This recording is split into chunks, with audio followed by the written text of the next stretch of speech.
IC-814 विमान hijack. As a Indians हम लोगों से बहुत बड़ा ब्लंडर हुआ।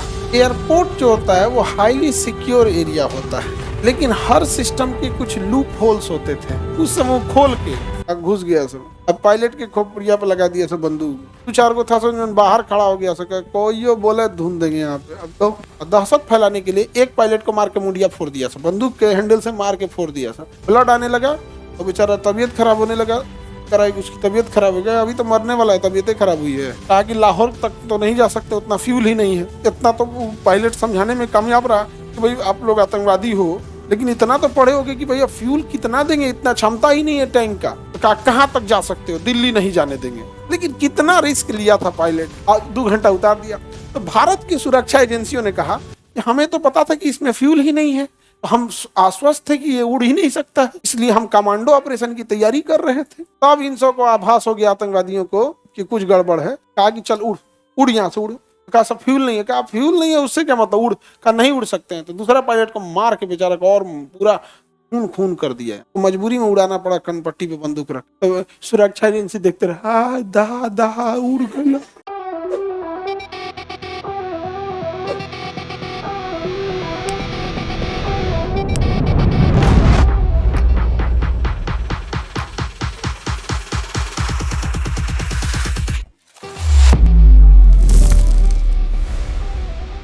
IC-814 विमान हाईजैक। IC-814 विमान हाईजैक क्या था? देखिए, लश्कर तैयबा एक आतंकवादी संगठन है। उसने भारत के एयर इंडिया का जहाज IC-814 को हाईजैक कर लिया नेपाल के काठमांडू से।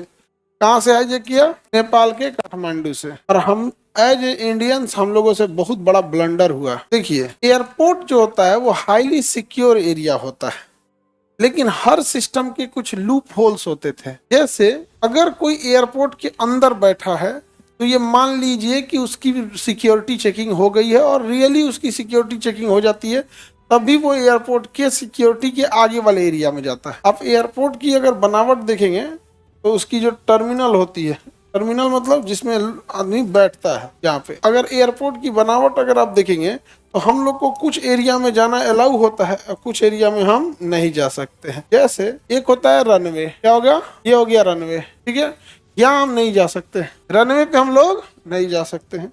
उसी रनवे से सटा हुआ होता है टैक्सी वे, जो रनवे से थोड़ा पतला होता है, टैक्सी वे। क्या हो गया ये? टैक्सी वे। ये दोनों आपस में क्या होते हैं? अटैच होते हैं। दोनों आपस में क्या होते हैं? अटैच होते हैं। जहाजें उतरती किस पे है? किस पे उतरेंगी? रनवे पे उतरती है। बट उसे रनवे बहुत ही जल्दी खाली कर देना होता है, क्योंकि रनवे पे 1 सेकंड भी एक्स्ट्रा नहीं रुकना है। तो जहाजें कहाँ उतरेंगी? रनवे पे। यहाँ से उतरी रनवे पे, अब हट आगे किस पे आ जाएंगी? टैक्सी वे पे। इसके बाद जो होता है वो चालू हो जाता है आपका एप्रेन। क्या हो गया? एप्रेन चालू हो जाता है। इस पे जहाजें खड़ी रहती है। इसी पे ले आके आदमी को क्या करना होता है? जहाजों को खड़ा रखना होता है। एक इधर खड़ी हो जाएगी जहाज, ऐसे। जहाज किस पे खड़ी होती है? एप्रेन पे खड़ी होती है। एप्रेन के सिंगल पॉइंट को हम बे बोलते हैं। क्या बोलते हैं? बे। बे। तो बे नंबर का मतलब होता है एप्रेन। पूरे एप्रेन में अकेले आप नहीं ना खड़ा रहिएगा, अब पूरा एरिया क्या कहलाएगा? एप्रेन। एप्रेन कहलाता है। क्या कहलाता है? और एप्रेन का एक हिस्सा कहाँ खड़े रहेंगे? बे पे। और इसी एप्रेन से जुड़ा होता है टर्मिनल बिल्डिंग। क्या जुड़ा होगा? टर्मिनल बिल्डिंग जुड़ी होती है। ये हो गई आपकी टर्मिनल बिल्डिंग, टर्मिनल। अब टर्मिनल से ना कुछ डायरेक्ट गेट होते हैं, कुछ गेट डायरेक्ट होते हैं, जो आपको ब्रिज बोलते हैं, एरो ब्रिज। क्या बोलते हैं? Arrow bridge. अब जिन जहाजों को यहाँ जहाज ले आके खड़ा करना है उनसे एयरपोर्ट ज्यादा पैसा लेता है। कहता है डायरेक्ट यहाँ ले आके जहाज खड़े कर दो ना, डायरेक्ट कहाँ खड़ा कर दो? यहाँ। एयरपोर्ट कहता है यहाँ डायरेक्ट खड़ा करोगे तो तुम ज्यादा पैसा लेंगे, क्योंकि यही टर्मिनल बिल्डिंग है जहाँ पैसेंजर खड़े रहते हैं। और इसी को आप फिल्म उलिम में देखे होंगे। वो एरिया मूवमेंट एरिया, उधर आपको अलाउ नहीं है, उधर चुपचाप शांति से छोड़ दीजिए एयरपोर्ट का एरिया। अब जैसे आप गेट से एंट्री करेंगे, यहाँ पे एंट्री गेट होते हैं सब दुनिया भर के, गेट नंबर 1, 2, 4 ऐसे ज्यादा गेट होते हैं। रीजन क्या है गेट ज्यादा देने का? भीड़ को कंट्रोल किया जा सके। अब किसी गेट से आप घुसिएगा, यहाँ टिकट और आधार चेक हो जाएगा, ताकि ये पता चल सके कि आप ही हैं, बिना मतलब भीड़ लगाने नहीं गए। अब इसी में एक जगह एरिया होगा सिक्योरिटी का। किस चीज का? सिक्योरिटी का। जहां आपको सिक्योरिटी चेक होगा, सिक्योरिटी चेक होगा। सिक्योरिटी चेक करने के बाद वेटिंग एरिया में भेज दिया जाएगा। इधर भेज दिया जाएगा वेटिंग एरिया। तो जो वेटिंग एरिया में होता है उसको ये मान लिया जाता है कि इसका सिक्योरिटी चेक हो गया है, क्योंकि वेटिंग एरिया में विदाउट सिक्योरिटी चेक किए आपको कोई भेजेगा ही नहीं। इसका एक लेयर जो होता है, पहला लेयर क्या होता है, सिक्योरिटी चेक। पहला लेयर क्या होता है, सिक्योरिटी। यहाँ गए, आधार वगैरह दिखाएं, उसके बाद क्या हो गया, सिक्योरिटी। उसके बाद आप इसमें टहलते रहिए, कोई मतलब नहीं, यहाँ आपको कुछ नहीं छोड़ेगा। और ये सब भी है। कभी कभी क्या होता है, डायरेक्ट जहाज में घुस जाते हैं, वो जैसे फाटक जोड़ देता है इसमें। नहीं तो अगर यहाँ जाना है आपको नीचे उतरना पड़ेगा, यहाँ से सीढ़ी होती है, फिर एक बस लगी रहेगी, बस ले आके यहीं उतार देगी, निकल निकल निकल निकल, चल चल चल चल, बैठ बैठ बैठ बैठ। एक सवारी बस बैठा दिया इसमें। फिर यहाँ से किस पे ले जाएगा, टैक्सी वे पे। टैक्सी वे से कहाँ ले जाएगा, रनवे। और रनवे पे से क्या कर देगा, उड़ा देगा। रनवे पे से उड़ा देगा, ठीक है। टैक्सी वे पे लाइन से खड़े रहते हैं सर, कैसे टेम्पो स्टैंड पे खड़ा रहते हैं सर, दो सवारी ऐसे दो सवारी चिल्लाता नहीं है, कंट्रोल करता है। हुआ क्या कि बताइए, अगर कोई पैसेंजर सिक्योरिटी के ऊपर, सिक्योरिटी से बाहर यानी टर्मिनल बिल्डिंग पर वेट कर रहा है, इट मीन्स उसकी सिक्योरिटी चेक हो चुकी है।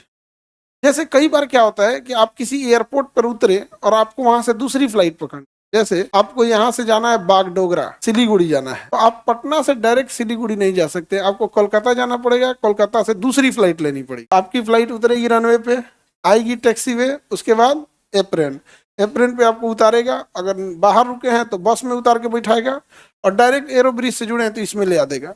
इसमें ला देगा तो वहीं लिखा होगा ट्रांजिट एरिया। क्या लिखेगा, ट्रांजिट एरिया। मतलब अगर दूसरी फ्लाइट लेनी है तो इधर चले जाइए, तो अंदर रख देगा। और अगर बाहर निकल गए तो फिर सिक्योरिटी जांच कराएगा।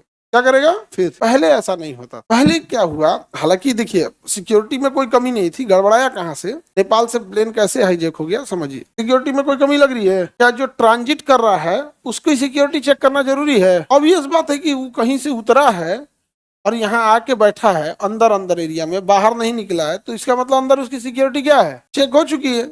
इसी लूप होल का पाकिस्तान ने फायदा उठा लिया। उसे भारत से एक विमान हाईजैक करना था काठमांडू के त्रिभुवन एयरपोर्ट से। तो कोई भी विमान हो सकता है, कोई जहाज हाईजैक करना था, बस इंडिया कराना चाहिए था, एयर इंडिया का। उसने क्या किया, अपने कुछ आतंकवादियों को हथियार, ग्रेनेड मतलब बम, हथगोला और हथियार दे दिया लाहौर से। कहाँ से दिया, लाहौर। और लाहौर से बैठा दिया उसी के सुरक्षा एजेंसी, पाकिस्तान के ही पुलिस वाले आतंकवादियों को हथियार दिए, हथगोला दिए, और एयरपोर्ट पे अपने जहाज पे ले जाकर बैठा दिए। अब तो उन्हें कोई जांच कर ही नहीं सकता है जब पुलिस ही ले आ रही है, तो लेकिन वो बहरे हुए हैं यहाँ पे। अब वो वहां से फ्लाइट लेके कहाँ आते हैं, काठमांडू में। कहाँ आते हैं, काठमांडू में। और काठमांडू जब वो उतरते हैं तो ट्रांजिट एरिया में बैठ जाते हैं। काठमांडू उतरने के बाद खाली करके किसमें बैठ जाते हैं, ट्रांजिट एरिया में बैठ जाते हैं। अब पहले रूल था कि ट्रांजिट एरिया में बैठा इंसान किसी न किसी फ्लाइट लेके ही आया, वहां चेकिंग हुई होगी, लेकिन ससुराई तो रहा पाकिस्तान, वो भेज दिया हथियार लेके, बैठा था ट्रांजिट एरिया में। और यहाँ उसका एक दूसरा इंसान बैठा था जो एयर इंडिया का टिकट लेके इन लोग को दे दिया। पहले से सेटिंग था कि कौन सी फ्लाइट कब आएगी, और एयर इंडिया IC 814 का टिकट इन लोग को दे दिया। अब उनकी चेकिंग होगी नहीं, अब एयर इंडिया की फ्लाइट लगी, इनकी कोई चेकिंग नहीं, गए एयर इंडिया की फ्लाइट में बैठे। एयर इंडिया की फ्लाइट टैक्सी वे पे गई, टैक्सी वे से रनवे पे गई, उड़ गई, रनवे पे गई, उसके बाद क्या हो गई, उड़ गई। अब वो काठमांडू से दिल्ली आ रही थी, काठमांडू से दिल्ली आ रही थी, और वो 1999 दिसंबर 1999, ये दिसंबर बड़ा खास था। दिसंबर का महीना जैसे अभी होता है तो लोग क्रिसमस की छुट्टियां मनाने जाते हैं, और एक साल खत्म होता है और नए साल की इंतजार करते हैं। तो हर साल एक साल खत्म होता है तो लोग खुशियां मनाते हैं। लेकिन 1999 का दिसंबर स्पेशल था। उस साल तो खत्म हो ही रहा था, एक सदी भी खत्म हो रही थी। 20वीं सदी का वो अंतिम साल था। 20वीं सदी यानी 100 साल को एक सदी बोलते हैं। तो देखिए 1901, 1902, 1947, 1957, 1980, 1999, तो वो एक सदी का अंत था। तो लोग खुशियां मनाने, छुट्टी मनाने गए थे। और नेपाल चूंकि पहाड़ी एरिया है, पर्यटन वैसे भी ज्यादा है, विमान को क्या कर लिया, हाईजैक कर लिया। तो बड़ी चीजों को, किसी वाहन को किडनैप करना, किडनैप नहीं हाईजैक कहलाता। तो ये है आपका कौन सा जगह, काठमांडू। यहाँ से विमान जैसे उड़ी दिल्ली के लिए, उसमें क्या हुआ, पहले जहाज के जो कॉकपिट थे तो उसके दरवाजे नॉर्मल होते थे। अभी जहाज के पायलट का कॉकपिट नहीं खुलेगा, अब इतना मजबूत बनाया जाता, खुलेगा ही नहीं। उस समय खोल के घुस गया सब, अब पायलट के खोपड़िया पे लगा दिया सब बंदूक, एक दूसरे के पे लगा दिया, तू अंदर घुस गया सब, और दो चार को था सब बाहर खड़ा हो गया, सब कोई बोले धुन देंगे यहाँ पे। अब तो वहां पे सब जन शांत, कोई कुछ नहीं बोल पा रहा है। और जहाज में आप कुछ लड़ियो नहीं पाएंगे, जगह बहुत कंजस्टेड होता है, निकलने का तो जगह नहीं होता है। आप इमरजेंसी में सोचे फटाक से निकल जाए तो इतना भी जगह नहीं होता है। अब नॉर्मल इंसान का हिम्मत थोड़ी तो मार देगा सब। और दहशत फैलाने के लिए एक पायलट को मार के मुंडिया फोड़ दिया सब, बंदूक के हैंडल से मार के फोड़ दिया सब। ब्लड आने लगा और बेचारा तबीयत खराब होने लगा, कराई उसकी तबीयत खराब हो गया, अभी तो मरने वाला है, तबीयत खराब हुई है।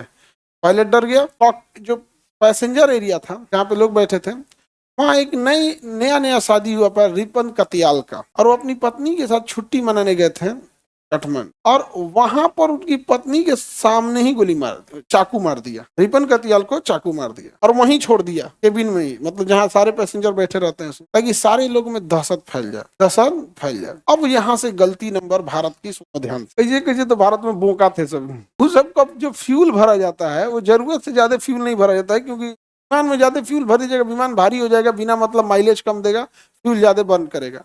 तो जहां आपको जाना होता है उतने दूर का ट्रिप फ्यूल देता है। इसके अलावा इमरजेंसी, कंटीजेंसी एंड वेदर को लेके फ्यूल देता है, कि मतलब बाय द वे आप जहां जा रहे हैं वहीं तक का फ्यूल देगा, लेकिन इमरजेंसी के लिए फ्यूल देगा कि वहां के पास का और कौन सा एयरपोर्ट है, या अगर मौसम खराब हुआ या फिर वहां 2-3 राउंड चक्कर मारना हुआ तो कुछ एक्स्ट्रा फ्यूल भर देता है। तो इमरजेंसी एंड कंटीजेंसी फ्यूल होता है। अब यहाँ पे कनपट्टी पे लगा दिया, कहा कि लाहौर चलो। कहाँ चलो? कहा कि लाहौर तक तो नहीं जा सकते, उतना फ्यूल ही नहीं है। इतना तो पायलट समझाने में कामयाब रहा कि भाई आप लोग आतंकवादी हो, लेकिन इतना तो पढ़े होगे कि भैया फ्यूल कितना देंगे, इतना क्षमता ही नहीं है टैंक का। कहाँ तक जा सकते हो? दिल्ली नहीं जाने देंगे, क्योंकि दिल्ली में सिक्योरिटी ज्यादा रहती है। दिल्ली नहीं जाने, कहाँ तक जा सकते हो? कहा कि हम कोशिश करेंगे कहाँ तक जाएंगे, लेकिन अमृतसर से आगे नहीं जा सकते हैं। कहा कि चल अमृतसर ले चल। तो जहाज कहाँ गई? अमृतसर। ऐसन तो ऐसन थे सब न भारत में। वो पायलट के खोपड़िया पे बंदूक रखा, ताकि बोल फ्यूल भरे, जबकि उसमें फ्यूल था। पायलट झूठ बोला था कि हम नहीं जा सकते हैं, एक्चुअल उसी फ्यूल से वो लाहौर उतरा था। क्या उतरा था? लाहौर उतरा था, और फ्यूल था। पायलट झूठ बोला था। सोचिए एयर इंडिया का पायलट कितना समझदार था। तू देख रहा है एक इंसान की मौत हो चुकी है, रिपन कतियाल की, पायलट दूसरा बेहोश हो चुका है, और इस पायलट के ऊपर बंदूक लगी हुई है, बावजूद बोल रहा है कि IC-814 no fuel, please refuel the plane. बार बार बोल रहा है प्लीज रिफ्यूल द प्लेन। और वो पायलट 2 घंटे तक उतार दिया। कहां पर? अमृतसर। 2 घंटा उतार कर रखा, 2 घंटा रोक दिया था। सोचिए वो पायलट कितना हिम्मती रहा होगा। उसमें फ्यूल, गलती से अगर वो फोन करके पूछ ले कि कहां पे होता है फ्यूल इंडिकेटर, बताओ, तू तो बता देगा फ्यूल इंडिकेटर। रे छोटा तो झूठ बोल रहा है। लेकिन कितना रिस्क लिया था पायलट, 2 घंटा उतार दिया। तो भारत की सुरक्षा एजेंसियों ने कहा कि हमें तो पता था कि इसमें फ्यूल ही नहीं है, तो हम आश्वस्त थे कि ये उड़ ही नहीं सकता है, इसलिए हम कमांडो ऑपरेशन की तैयारी कर रहे थे। कमांडो ऑपरेशन की तैयारी का 2 घंटा हो गया ना, तब इन सब को आभास हो गया आतंकवादियों को कि कुछ गड़बड़ है। कहा कि चल उड़, उड़ यहाँ से उड़। कहा सब फ्यूल नहीं है। कहा फ्यूल नहीं है उससे क्या मतलब, उड़। कहा नहीं उड़ सकते हैं। तो दूसरा पायलट को मार के बेचारा को और पूरा खून खून कर दिया है। तो मजबूरी में उड़ाना पड़ा, कनपट्टी पे बंदूक रख। तो सुरक्षा एजेंसी देखते रहे, दा उड़ गया, जा जा उड़ गया। बताइए, एक स्नाइपर की गोली चाहिए होती है, धन दे मार दिए, टायर फट गया, उड़वे नहीं करेगा। एक गोली में टायर फट जाता है, उड़ेगा ही नहीं। क्या जाता है यहाँ पे? ये तो हो गया सब हम लोग का वो व्यवस्था। जो फ्यूल सप्लाई करने वाले आते हैं जहाज में, अगर आप ध्यान से देखेंगे फ्यूल सप्लाई करने वाले को, तो इसमें जब वो फ्यूल सप्लाई करने आ रहे थे जहाज में, तो जहाज में नीचे हॉज पाइप होता है, जहां से हम उसमें एयर AC वेंट भी दे सकते हैं नीचे में। आज भी जब जहाज खड़ी रहती है तो उसके पीछे एक जनरेटर रहता है, जिसे APU कहते हैं। क्या कहते हैं? APU, auxiliary power unit. ये जनरेटर होता है। जब जहाज जमीन पे खड़ी होती है ना, तो क्या जहाज के अंदर भी लाइट चलता है, AC चल रही होती है, साउंड सिस्टम चल रहा होता है, लाइट जल रही होती है, तो क्या जहाज अपने इंजन से चलाएगा उसको? जहाज में यहाँ इंजन होता है, इस दूसरा इंजन में ढेर तेल पीता है, फूंक देगा। इंजन बिजली देने के लिए थोड़े बना है। इंजन बना किस लिए है? जहाज उड़ाने के लिए। उड़ता है तो उसी से बिजलियां बना लिया जाता है। समझा गया? जैसे मोटरसाइकिल जब आप चलाते हैं ना, तो उसमें भी एक आर्मेचर होता है, पढ़ाए हैं। तो क्या बिजली बनाने के लिए वो तो जब चलता है तो उसी का यूज कर लेता है। तो जहाज जब रुकी रहती है तो बिजली किससे लेती है? इंजन से या APU से? APU से इंजन लेती है। तो क्या होता है ना कि जहाज इसी APU का यूज करके, इसी APU का क्या करके यूज करके AC चलाता है। अभी एयरपोर्ट पे मना कर दिया गया है कि भाई तुम लोग APU का यूज करके AC मत चलाओ। सब जनरेटर चालू कर देता है, 300-400 जहाज का बड़का बड़का जनरेटर चालू कर देता है। एक ही एरिया में इतना प्रदूषण होता है। तो एयरपोर्ट वाले क्या करते हैं, उनका अपना एक गाड़ी होता है जो बिजली भी देता है और AC भी देता है, उतना प्रदूषण नहीं करता है। समझा गया? तो वही गाड़ी ले आके यहाँ खड़ा कर देते हैं सब। पावर यूनिट बोलते हैं इसे, ठीक है। और इसी में से ना बिजली की एक सप्लाई होती है जो जहाज को दे दिया जाता है, नीचे से प्लग जोड़ देता है, और एक मोटा सा एसी का पाइप जोड़ दिया जाता है, एसी का पाइप जोड़ दिया जाता है, येलो कलर का रहता है, एसी का पाइप जोड़ दिया जाता है ताकि अंदर ठंडा हवा जाए। अरे यार इसी में तुम क्लोरोफॉर्म मिला देता, इसी में क्लोरोफॉर्म मिला के क्या कर देता, छोड़ देता। ये नहीं भी रहता है तो नीचे हॉट सिस्टम होता है जहाँ फ्यूल भरा जाता है, उसी में छोड़ देता गैस, अभी भी छोड़ा जाता है उसमें गैस, सैनिटाइजर होता है। आज भी अब जहाज में बैठिएगा तो शुरू में थोड़ा धुआं धुआं दिखेगा, यहाँ पे उस सैनिटाइजर होता है, एंटीबायोटिक्स चीजें होती है उसमें, उसमें छोड़ देता, क्लोरोफॉर्म मिला के, ईथर मिला के, कुछ भी मिला के छोड़ देता, पूरा जहाज में भर जाता, कॉकपिट से लेके चारों ओर वही भर जाता। नहीं समझ में आ गया? नहीं भर जाता जी, फ्यूल भरने वाले से लेके भर जाता। तो जहाज में जो हमारा कैप्टन था वो भी बेहोश, फ्लाइंग अफसर वो भी बेहोश, पब्लिक वो भी बेहोश, आई जो चाचा आए थे ये भी बेहोश, सब जना बेहोश, काम खत्म। पता कैसे चलेगा बेहोश हुआ है कि नहीं? एटीसी बात कर रहा था पायलट से, IC-814 रिप्लाई योर मैसेज, बेहोश हो गए, धंधे गिर जाएगा, बेहोश हो गए, जा गिर गया। अब उसके बाद कमांडो आए, सबको लेके जाए, जिसका टिकट नहीं है भाई, जिसके पास हथियार है सबका हथियार साइड करेगा। समझा गया? दिसंबर का महीना था, वैसे भी दिल्ली में ठंड पड़ती है, हमारे जैसे आदमी रहे, मारे नहीं, बस नहवा दे, रात में उघारे छोड़ दे, नहवा के उघारे छोड़ दे, फिर जब भी कुछ हो ठंडा पानी फेंक दे यहाँ पे, तब अब कहाँ से? लाहौर से चाय पियो, चाय पियो। जब देखे एकदम थरथरा के होंठ नीला हो गया, फिर इसको हीटर चलाओ, तो बोरसी चलाओ, सेक सेक, एक को तमाचा न मारो, ठंडा ज्योग्राफी, यूज द ज्योग्राफी, है ना, क्लाइमेट, फिर तन सा सेक ओक दे एकदम, तो एकदम बढ़िया से ठिठुरा, फिर तन सा सही हो, फिर बाहर ले चले हैं, फिर नहवाए। दिसंबर का तुमको मजा चखाते हैं हम, उड़ा दे। समझ में आ गया कि नहीं आ गया? लेकिन हम लोग कितना टाइम रोज रहे थे? 2 घंटा। सर अगर ये सिस्टम नहीं है तब क्या करेंगे? तो भी कोई दिक्कत नहीं है, सिस्टम नहीं है तो यहाँ कॉकपिट होता है, और साइड साइड में क्या होते हैं? विंडोज होते हैं, दुनिया भर का जंगला होता है विंडो, ये पायलट के लिए भी विंडो होता है। कुछ नहीं करना है यहाँ से, तो स्मोक ग्रेनेड होते हैं ना, स्मोक ग्रेनेड जिसमें धुआं फेंका जाता है, पुलिस वहाँ पे ग्रेनेड जिसमें धुआं फेंका जाता है, तड़तड़ा के पहले यहाँ पे हर विंडो पे 1-2 सैनिक तैयार, स्नाइपर तैयार रखे। स्नाइपर मतलब समझते हैं? जो निशाना लगा गोली मारता है, 2 को तैनात करना है। यहाँ से एक हमारे धड़ाम से विंडो टूट जाए, और दूसरा हमारे स्मोक ग्रेनेड जिसमें बेहोश करने वाला हाईली ईथर भरा हो, एकदम हमारा एक गोली तड़ाम से उसका ईथर घुस गया अंदर, धुआं धुआं फैल गया यहाँ पर, सब पे एक साथ। सारे लोग रेडी रखे हैं, कमांडो रेडी, 1 2 3 फायर। धड़ाम एक गोली गया, शीशा तोड़ा, दूसरा गोली गया, हवा भर दिया, यहाँ काम खत्म। उनको समझ में आते आते बेहोश हो गया। टायर फाड़ तो यार उड़ नहीं पाएगा, नहीं, फ्यूल भरने जो गया था कमांडो भेजो, फ्यूल भर रहा है जवाब। लेकिन यहाँ तो हम लोगों ने कुछ नहीं किया, कुछ नहीं किए, पनपट्टी पे बंदूक लगा दिया, का उड़ो यहाँ से, अमृतसर से उड़ो, चलो लाहौर चलो, लाहौर। लाहौर गया ना तो इतना एक्चुअल फ्यूल नहीं था कि लाहौर में उतर सके, वो लास्ट अटेम्प्ट था। अगर वो लाहौर में नहीं उतर पाता ना तो उसके पास एक्स्ट्रा फ्यूल नहीं था। लाहौर में जब उतरा इतना टेंशन में था कि लाहौर की मेन सड़क पे उतारने जा रहा था, जब नीचे गया ना देखा, अरे रे भैया ये एयरपोर्ट नहीं है रे, सड़क है, सड़क है, उठा उठा, तो लाहौर सड़क, एयरपोर्ट बाहर है थोड़ा सा। फिर वहां से उतारा कहाँ पे? लाहौर एयरपोर्ट पे। अब जब लाहौर एयरपोर्ट पे उतरा तो पाकिस्तान गरियाना चालू किया आतंकवादियों को, रे चोट्टा कहीं का, तो नहीं के सब ट्रेनिंग दो, हथियार दो, ब्रेन वॉश करो, जन्नत का तुम लोग को लालच दो। हाई जोन एगो कौन सी था जी, एगो यहाँ पे जन्नत में दुकान शराब है, मतलब इन आतंकवादियों को हर चीज पढ़ाया जाएगा कि जन्नत में शराब पी सकते हो, जन्नत में 72 हूर मिलेगा, जन्नत में तुमको हर सुख सुविधा मिलेगा। अरे हमको ये नहीं समझ में आता है इन कमीनों को पढ़ाता कौन है? स्वर्ग की सबसे बड़ी परिभाषा होती है जन्नत या स्वर्ग की, कि जिस भगवान या जिस खुदा की आपने जिंदगी भर पूजा किया, जिंदगी भर नमाज पढ़ा, एक बार आंखों से नहीं देखा, आपको सामने देखने को मिलेगा। क्या इससे भी बड़ा कोई चीज होता है? तो उनको कहेगा तुम काजू किशमिश खा सकते हो, तुम शहद की नदियों में नहाओगे तो झरना होगा। अच्छा भाले पिकनिक मनाने गया रे, नहीं समझ आ गया? अरे जिस भगवान की आपने आराधना किया, जिस खुदा की आपने सजदा किया, वो बस देखने को मिल जाए, तुम जमीन पे बैठा दो, लात मारो इसे जन्नत को, इससे बड़ा क्या हो सकता है? लेकिन नहीं, वहां पे तुमको हाई मिलेगा, वो मिलेगा, 5 स्टार होटल बना दिया उसको, ये सब नाश्ता में मिलता है 5 स्टार होटल। समझा कि नहीं है यहाँ पे?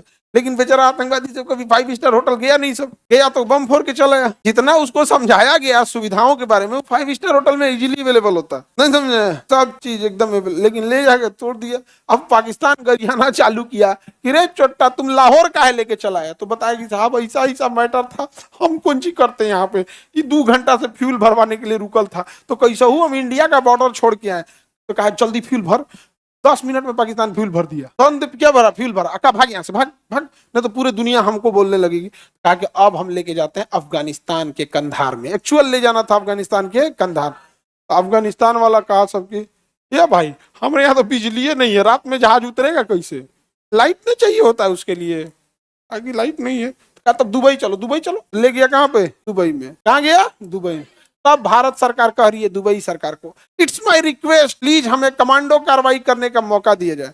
तो दुबई कह रहा है कि जब 2 घंटा अमृतसर में था तो कौन सी कर रहे थे, कौन सी कर रहे थे 2 घंटा जब अमृतसर में था, यहाँ कमांडो कार्रवाई करने दे, हमारे एयरपोर्ट पे कमांडो कार्रवाई करने देंगे, कितना बम रखा है, कितना बारूद रखा है पते नहीं, फटेगा अगल बगल के 3-4 गोरो जहाज फोड़ देगा, और डिस्टर्ब होगा दुबई एयरपोर्ट, नहीं मैंने आप बवाल कीजिए, यहाँ पे फ्यूल भरने के लिए हम नहीं करने देंगे कमांडो कार्रवाई, हमारे यहाँ रुका है, ठीक है, हम बस यही कह सकते हैं कि इसमें खाना पीना भरवा सकते हैं क्योंकि खाना खत्म हो गया था, और जो टॉयलेट होता है जहाजों में वो टैंक होता है, तो वो खाली करना होता है, तो कहा कि हम टैंक खाली करा देंगे ताकि टॉयलेट वॉशरूम में दिक्कत ना हो, पानी भरवा देंगे, खाना भरवा देंगे, जो बीमार है उनके लिए दवा दे देंगे।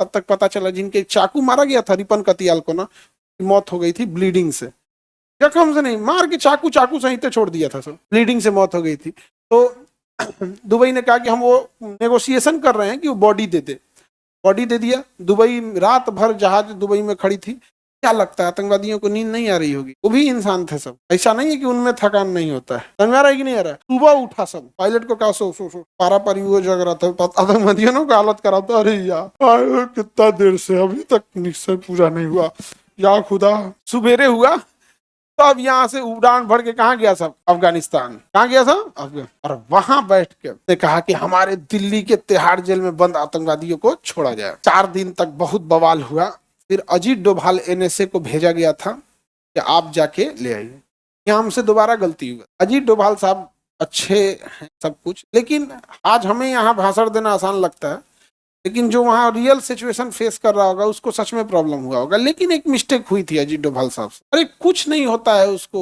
दुनिया भर की दवाइयां आती हैं, खिला दीजिएगा, कोनो में हार्ट अटैक आएगा, कोनो में किडनी फेल होगा, कोनो में लीवर फेल होगा, वो दवाइयां उसको खाना में खिला के भेज दीजिए आतंकवादियों को, अब तक मर गए रहते सब, कुछ भी नहीं रहता है, भोजन में थोड़ा सा पारा मिला के खिला दिया गया रहता है, और आतंकवादियों को जब ले ही जा रहे थे तो चुपचाप मिला के खिला दिया गया रहता, आराम से वो आतंकवादी क्या हो जाते सब, निपट जाते सब। मोटर न्यूरॉन डिजीज होता है, एम्स के डॉक्टरों को दे देते, मार देते, उसका न्यूरॉन सिस्टम में हो जाता है, इसे बैठा लगा, क्योंकि फिल्म देखे सलमान खान का एमसीबीए काट देता है, यो तो बैले हो कि बेटिए को फंसा लेता है, बड़ आदमी के घर ये सब नहीं ना किया जाता है, अपने बौक रहता है, जो डॉक्टर रहता है ना पागल खाना का इंचार्ज, ओकरी बेटिए को फंसा लेता है, बमक जाता है, ये पागला हमारी बेटिए को फंसा लिया रे, ऑपरेशन थिएटर में लाओ, ऑपरेशन थिएटर में रहता है ना, कौन नसवे काट देता है, एमसीबीए गिर जाता है, वो चुपचाप बैठा रहता है, अब उसकी जिंदगी भर वैसे ही बैठा रहेगा, वो ठीक नहीं हो सकता। ठीक है, एक मित्र रहता है कि बड़ा भाई रहता है, तकिया से मुंह दाब के मार देता है, कहता है इससे अच्छा मर जाओ, अब जब तुम जिंदगी भर ऐसे बैठे रहोगे। बेटिया देख लेती है ये बीमारी हो गया इसलिए मार दिया, उसको भी वो बीमारियां ऑटोमेटिक हो जाता है, तो शॉर्ट ब्रेन मार देता कट से, समझा गया। लड़की सब इमोशनल रहती है, लड़कवार नहीं रहता है, उसका तो ठीक है दूसरा खोज लेंगे हम, ऐसा बात नहीं है। तो ऐसा लग रहा है हम लड़कन को जन्मे नहीं करते हैं। यहाँ पे हम लोग आतंकवादियों को सीधे दे देना चाहिए था, ये कुछ खिला पिला के भेजना चाहिए, क्या पिला के भेजना चाहिए, 2 जगह गलती हुआ था। यहाँ आगे बढ़े हम बाबू, बहुत से ऐसे जहर आते हैं जो आज खाएंगे तो 2 साल बाद मरेंगे। आतंकवादी अब ये जिंदा है सब, बाद में उन्होंने संसद भवन पर अटैक किया, ताज होटल पर अटैक किया, दुनिया भर का अटैक किया। तो एक पहली गलती कहाँ हुई थी हम लोग से, अमृतसर में, कहा जिन्हें कौन बौका का मान लिया कि हाँ इसमें फ्यूल नहीं है, तो पहली गलती अमृतसर, और दूसरी गलती बिना दवाई खिलाए आतंकवादियों को छोड़ दिया गया, समझा गया कि नहीं आ गया। तीसरी गलती, अब जब आतंकवादियों को छोड़ा ही गया था अफगानिस्तान में, उस समय 4 गो हमलों कर देते, 2-4 गो मिसाइल मार के, जो ससुर क्या करेगा तुम्हें, पूरी दुनिया साथ देती है, हमारा पूरी दुनिया साथ देती है हमारा। इजराइल ऐसे मौके खोजता है, इजराइल एक ऐसा देश है जो कहता है कि तू हमला करता नहीं था मेरे ऊपर, तू कर, तू हमला कर, हमला करेंगे ना, और उसके बंधकों को, इजराइल के 1000 से ज्यादा बंधकों को गाजा ने बंदी बनाया था, 2 साल तक बनाया था। इजराइल एक को छोड़ा, आगे ना ना ना हम 2000 को मानिए लेते हैं, चल तो मारिए, और हम तोरा बताई तो किंग सिंधु सभ्यता बनता है। मारा गाजा को तो पलीत करके रख दिया यहाँ पे, नहीं समझ आ गया। गाजा को बेचारा को ऐसा कोई घर नहीं है जिस घर से 5 आदमी मरा नहीं है, और घर में 2-4 को मरे हैं सब यहाँ पे। अजीब, अब कहता हमारे लिए ये कर, भाई गाजा वालों तुम लोग पढ़ाई करो, परमाणु बम बनाओ, ले आके पटक दो, जाओ। अजय छोटा छोटा काम ये सब चिंताई वाला नहीं करो। पैरासूट लेके कूद गए पबजी ऐसा दन दन मार दिए, नहीं समझे, मार दिए तो दन दन जेसीबी लगा के ढा दिया सो दीवार, अब बस फतेह हो गए हम लोग। और के बाद जब वो मारेगा तब जब मधुमक्खी से डंक से डर लगता है तो छत्ता में हाथ डालने की क्या जरूरत है, तो कटबे करेगी आपको, काटेगी नहीं काटी यहाँ पे। अब उसके बाद से अब आप दुआ मांगेंगे, आप सोचेंगे कि पूरी दुनिया हमारी मदद करे, जुल्म हो रहा है आपके ऊपर। भाई क्या बात है, आपको अगर इजराइल से लड़ना है, कौन मना किया, कोई मना किया है, कोई नहीं मना किया है। पढ़ाई करो, हवाई जहाज बनाओ, उसमें हवाई जहाज में मिसाइल लागो, मिसाइल के अंदर परमाणु बम ला दो। तो ज्यादा पढ़ना है अभी उन सबको, पहला तो हवाई जहाज बनाने के लिए पढ़ना है, फिर मिसाइल बनाने के लिए पढ़ना है, फिर उसके अंदर परमाणु बम लादने के लिए पढ़ना है, फिर रडार लगाना है, फिर एयरपोर्ट बनाना है। इनके पास ना एयरपोर्ट है, ना बंदरगाह है, न एक को फैक्ट्री है, न एक को यूनिवर्सिटी है, लेकिन मार के इजराइल को खत्म कर दे, तहस नहस हो गया, पलित कर दिया इजराइल, तबाह तबाह हो गया। इजराइल ऐसा मौका खोजता है, कहता लिया ला हमरा यहाँ पे। अच्छा, इजराइल का भी एक आतंकवादियों ने जहाज के कब्जा कर लिया था। इजराइल एक को बंधकों को नहीं छोड़ा, जाके मार के वहां से लेके चला आया, एक को नहीं छोड़ा। समझ में आ रहा है कि नहीं आ रहा है, एनी प्रॉब्लम। या फिर एक और गलती थी, जब यहां से उन आतंकवादियों को छोड़ा गया था, कुछ नहीं करना था उनसे। देखिए, पोटेशियम आयोडाइड की अगर आप गोली खा लिए हैं तो आपको कैंसर, यूरेनियम से, रेडिएशन से बच सकते हैं। यूरेनियम अगर आपके पास है और लीकेज हो रहा है यूरेनियम, तो आपको पोटेशियम आयोडाइड की गोली खानी पड़ेगी, वरना आपको सबसे पहले यहाँ पे गर्दन का कैंसर हो जाएगा। और ये कैंसर इतना खतरनाक होता है, सबसे पहले मारेगा। यहाँ एरिया कम है और सारा ब्रेन की सप्लाई यही जा रही है। तो जिन आतंकवादियों को ले गए थे लोग, उनके साथ जो बैठे लोग थे वो खा लेते पोटेशियम आयोडाइड की गोली है, इनको निपटा देते, चल बहुआ तो रेडिएशन लग गया है, जो क्या लग गया है, रेडिएशन। कुछ भी नहीं करना था इनको, सुला नींद की दवा दे देना था, एम्स के डॉक्टरों को दे देना था, एम्स का डॉक्टर ले जाता, और कैंसर का जो रेडिएशन वाला डिपार्टमेंट होता है ना, रेडिएशन, वह रेडिएशन में मार देता। समझेगा, 3 राउंड मारता रेडिएशन ना, उनको कैंसर हो जाता। अब पता चलता 6 महीना बाद, स्टेज 2। सोचो, जिस अफगानिस्तान में बिजली नहीं है रात में एयरपोर्ट उतारने के लिए, वो आतंकवादियों के इलाज के लिए आपके पास अस्पताल होगा, उसके लिए कहाँ आएंगे, बड़े अस्पताल में। पता चलिए जाएगा बड़ा अस्पताल में। अब पहले से दिमाग रखो कि कैंसर वाला कहाँ जा रहा है, वहां कोई अननोन जाएगा नर्स बन के, फिर कुछ मार देगा। इजराइल रहता तो ऐसे छोड़ देता। हम लोग प्रेशर में आ जाते हैं, एक कहीं ना कहीं अपने ऊपर इस बात का भी प्रेशर रहता है कि पॉलिटिक्स है, इतनी बड़ी जनसंख्या है, पब्लिक का कहना था कि भाई हमें बस लोग वापस चाहिए। समझ में आ गया कि नहीं गया। IC-814 विमान हाईजैक हुआ, वापस आतंकवादियों को छोड़ा गया और वहां से लोग वापस आए। केवल एक इंसान नहीं आ पाए, रिपन कतियाल। कौन नहीं आ पाए? कतियाल है, अभी भी है, अब है। अब विमान बहुत सेफ हो गए हैं। पायलट अगर अंदर से दरवाजा बंद कर लिया ना, बम लगा के उड़ा दीजिए, दरवाजा नहीं खुलेगा। समझ में आया? नहीं खुलेगा दरवाजा अब यहाँ। अब बहुत हद तक जहाज क्या हो गए हैं, सेफ हो गए। हम लोगों ने कुछ नहीं किया ना, डिफेंसिव मेजर नहीं लिए। यहाँ फिल्मों में दिखाया है शायद कि 20 साल बाद जो हाईजैक किया था, वो एक फर्नीचर की दुकान चला रहा था, उसको जाकर किसी ने मार दिया। हम बस एक चीज पूछते हैं, हम आतंकवादियों को जैसे मारते हैं, क्या हमारे ही जगह इजराइल रहता तो ऐसे ही मारता? फंड का पूरा इस्तेमाल करना चाहिए। आतंकवादियों को नहवा उघारे छोड़ देना चाहिए। नहीं समझ में गया? उघारे छोड़ देना चाहिए। लाश वैसे ही दे देना चाहिए कि कर रे छाप के ले जाओ। और जो बोरा होता है ना, भोई से उसको उड़ाया जाता है, वो उड़ा के देते हैं। आगे बढ़े तो मिस्टेक हो गए। सबसे पहला तो मिस्टेक हुआ जब हमारे अमृतसर में था। उसके बाद जब हुआ तो ये आतंकवादियों को जो छोड़ा गया था, आराम से रेडिएशन दे देंगे तो क्या हो जाएगा, कैंसर हो जाएगा।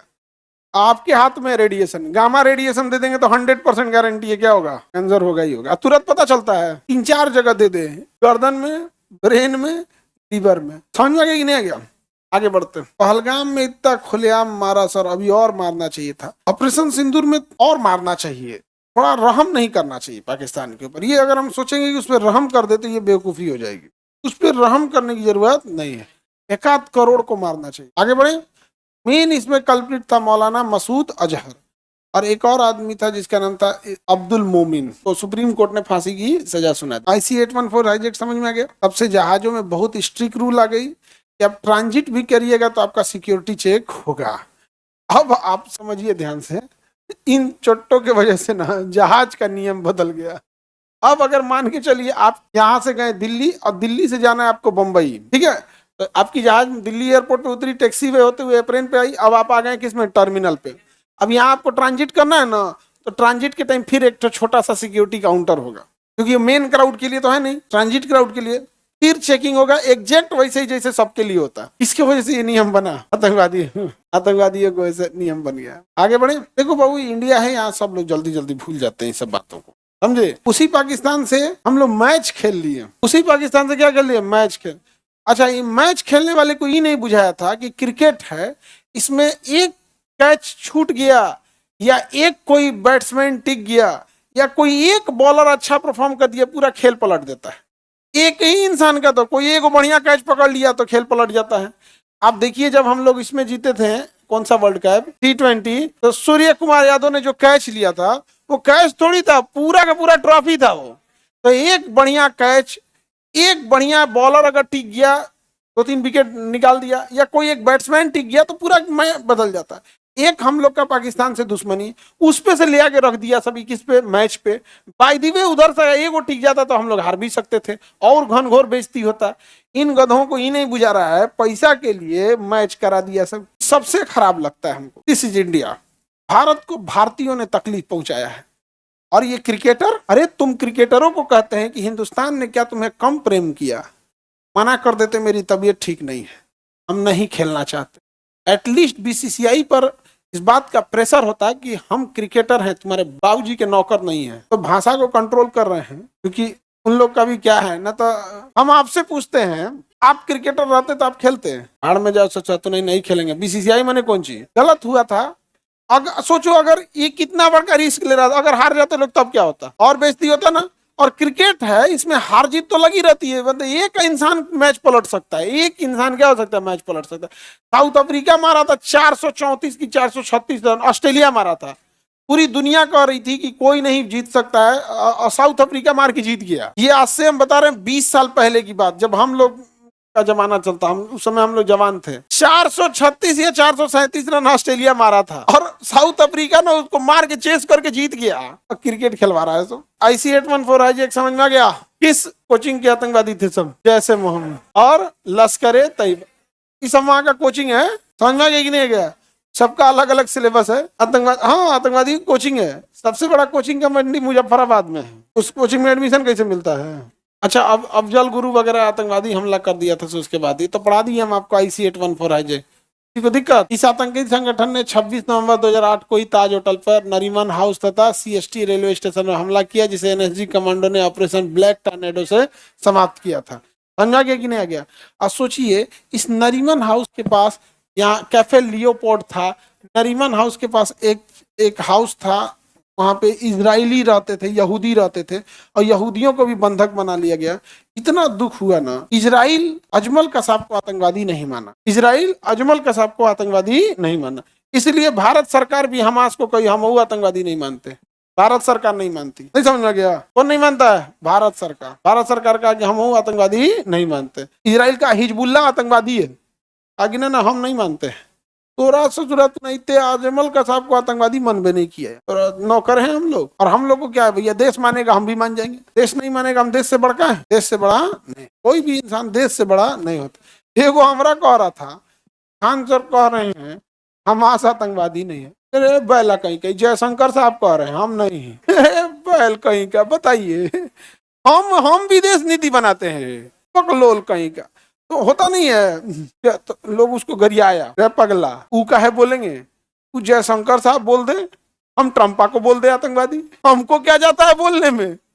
भारत का विदेश मंत्रालय जहां जिसको बोले आतंकवादी बोलने को, तो धंधे बोल दे यहाँ पर। नहीं समझ आ गया? आगे बढ़ते हैं। IC-814 हाईजैक किया गया, अजमल कसाब आया, इतना आतंकवादी घटनाएं हुई। देखिए, आतंकवादी घटनाएं तभी रुकेंगी जब पाकिस्तान की पब्लिक को ये लगेगा से बहुत लॉस होता है। जैसे वो आतंकवादी जब आए तो भारत के लोगों को नुकसान करते हैं, उसी तरह से कोई गुमनाम इंसान जाए, यहाँ आतंकवादी हमला हुआ, अगले दिन वहां का पता चला 20 गो फैक्ट्री उड़ गया। यहाँ आतंकवादी हमला हुआ, पता चला एयरपोर्टे उड़ गया वहां का। यहाँ आतंकवादी हमला हुआ, वहां पता चला जितना बड़ा बड़ा ब्रिज था सब उड़ गया। तो ब्रिज उड़ाने में क्या जाता है जी, रात में पानी, रात में लकड़ी के नाव पे आएगा, और जो पिलर होता है वो पे सटा देगा, काम खत्म, चल दिया। नहीं समझ में आ गया? गोताखोर लेके नीचे नीचे आ जाएगा। कोनो गांव नदी तो दुनिया भर का होता है, एगो लॉज रूम लेके रह जाएगा कोई एजेंट, रात में देखेगा कोई नहीं, ये नदी में उतरा के गोताखोर से। अभी पटना रतिया नदिया में कौन तैर रहा है, कोई देखने गया है? वैसे ही जितना बड़ पुल है मार के उड़ा दे, यहाँ पे हमला हो उधर बड़का बड़का 25-30 को पुल उड़ जाए। पता चला रेलवे का 8 गो पुल उड़ गया, ऑयल रिफाइनरी उड़ गया, तब जाके उन सबको समझ में आएगा।